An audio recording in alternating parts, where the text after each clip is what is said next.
সুপ্রিয় দর্শক আসসালামু আলাইকুম। যে যেখান থেকে আমার ভিডিওটি দেখছেন আশা করছি আপনারা সকলে অনেক অনেক ভালো আছেন।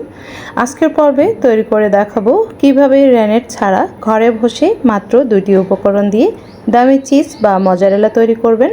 আশা করছি আজকের এই রেসিপিটি আপনাদের কাছে অনেক ভালো লাগবে এবং আপনাদের কাজে আসবে। চিজ তৈরি করার জন্য প্রধান উপকরণ হচ্ছে গরুর দুধ। এখানে আমি 2 লিটার পরিমাণ দেশি গরুর খাঁটি তরল দুধ নিয়েছি। অবশ্যই তরল দুধ এবং কাঁচা দুধ নিতে হবে। কোনোভাবেই প্রস্তুতকৃত দুধ দিয়ে চিজ তৈরি করা যাবে না। যেই দুধ জাল করে সর তুলে নেওয়া হয়েছে সেই দুধ দিয়ে কিন্তু কখনো এই চিজ তৈরি করা যাবে না। আপনারা বাজার থেকে দুধ কিনলে সেই ক্ষেত্রে অবশ্যই নিশ্চিত হয়ে তারপরে দুধ কিনবেন যে এই দুধটা কাঁচা অবস্থায় আছে কিনা। তো অবশ্যই দেশি গরুর খাঁটি দুধ নির্বাচন করবেন, তাহলেই পারফেক্টভাবে আপনারা চিজ তৈরি করতে পারবেন। তো এখানে আমি 2 লিটার পরিমাণ তরল দুধ নিয়েছি। দুধটাকে 2 মিনিট ধরে আমি জাল করে নিয়েছি, অর্থাৎ হালকা কুসুম গরম করে নিয়েছি। একটা আঙ্গুল ডুবিয়ে রাখা যায় ঠিক সেরকম গরম করে নিতে হবে।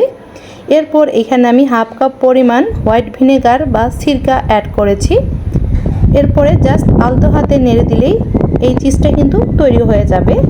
চিজ তৈরি করতে জাস্ট কয়েক সেকেন্ডের দরকার, 1 মিনিটও লাগে না। তো ভিনেগারটা দেওয়ার পর আলতো হাতে নেড়ে চেড়ে জাস্ট কয়েক সেকেন্ডের মধ্যেই কিন্তু এই চিজটা তৈরি হয়ে যাবে।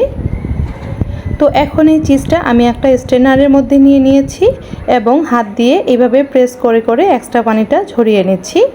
তো এ পর্যায়ে কিন্তু চিজটা অনেকটা বেশি দেখা যাচ্ছে। এটার ভিতরে অনেকটা পানি রয়েছে। এটা হাত দিয়ে প্রেস করে করে এক্সট্রা পানিটা বের করে নিলে চিজটা অনেকটাই কমে আসবে। তো এখানে চিজের যে পানিটা রয়েছে সেই পানিটাতে আমি 2 চা চামচ পরিমাণ লবণ দিয়ে আবারও জাল করে নিয়েছি। তো এই পানিটাকে কিন্তু ফুটানো যাবে না, কুসুম গরম থেকে একটু বেশি গরম করে নিতে হবে। এরপর এই চিজের বলটা হাত দিয়ে এভাবে প্রেস করে করে এক্সট্রা পানিটা ঝরিয়ে নিচ্ছি এবং এরপরে আবার এই চিজের যে পানিটা রয়েছে এই পানিতে, অর্থাৎ লবণ মিশানো এই পানিটাতে আবারও চিজটা ধুয়ে নিতে হবে। আমরা চিজটা ভিনেগার দিয়ে তৈরি করে নিয়েছি, যার কারণে চিজের মধ্যে একটা ভিনেগারের স্মেল থাকবে। অবশ্যই এই ভিনেগারের স্মেলটা দূর করে নিতে হবে, তা না হলে এই চিজটা খেতে ভালো লাগবে না। তো যতক্ষণ না পর্যন্ত এই ভিনেগারের স্মেলটা দূর হচ্ছে ততক্ষণ পর্যন্ত কিন্তু এই চিজটাকে এইভাবে ওয়াশ করতে হবে। তো এখানে আপনারা আলাদা নর্মাল পানি দিয়েও ধুয়ে নিতে পারবেন। তো এখানে আমি চিজের পানিটা গরম করে সেখানে লবণ অ্যাড করে সেখানেই ধুয়ে নিচ্ছি। তো এইভাবে আমি 2-3 বার ধরে ধুয়ে নিচ্ছি। এরপরে আমি আলাদাভাবে একটু পানি গরম করে নিয়েছি এবং সেখানে আমি লবণ অ্যাড করে নিয়েছি। অবশ্যই লবণ মেশানো পানিতে চিজটা ধুয়ে নিতে হবে, কারণ চিজটা খাওয়ার সময় কিন্তু নোনতা নোনতা মনে হয়। তো দেখতে পাচ্ছেন আমি কিন্তু আলাদাভাবে এইভাবে পানি এবং লবণ আলাদাভাবে গরম করে নিয়েছি এবং এখানে আমি 2-1 বার ওয়াশ করে নিচ্ছি। তো অবশ্যই একটু ঘ্রাণ নিয়ে দেখবেন যে এটার ভিনেগারের স্মেলটা দূর হয়েছে কিনা। যতক্ষণ না পর্যন্ত দূর হয় ততক্ষণ পর্যন্ত এইভাবেই কিন্তু ওয়াশ করে নিতে হবে, অর্থাৎ এই প্রসেসটা কন্টিনিউ করতে হবে। তো আমি কয়েকবার ধরে ধুয়ে নিয়েছি, তো আমার স্মেলটা দূর হয়ে গেছে ভিনেগারের। তো শেষ পর্যায়ে আমি বরফ মেশানো ঠান্ডা পানিতে আরও 2-1 বার এটাকে আমি ধুয়ে নেব। তো এই ধোয়ার প্রসেসটা কিন্তু কয়েকবার কন্টিনিউ করতে হবে। তো দেখতে পাচ্ছেন এখানে আমি বরফ মেশানো পানি নিয়েছি, এখানে আমি 2-1 বার এভাবে ভালোভাবে ধুয়ে নিব এবং এই চিজের বলটাকে এভাবে প্রেস করে করে আমি গোল করে নিচ্ছি। তো এখন চিজটা আমার রেডি হয়ে গেছে, দেখতে পাচ্ছেন। এখন এই চিজটাকে আমি একটা র্যাপিং পেপার দিয়ে এটাকে র্যাপ করে রেখে দিব ডিপ ফ্রিজে।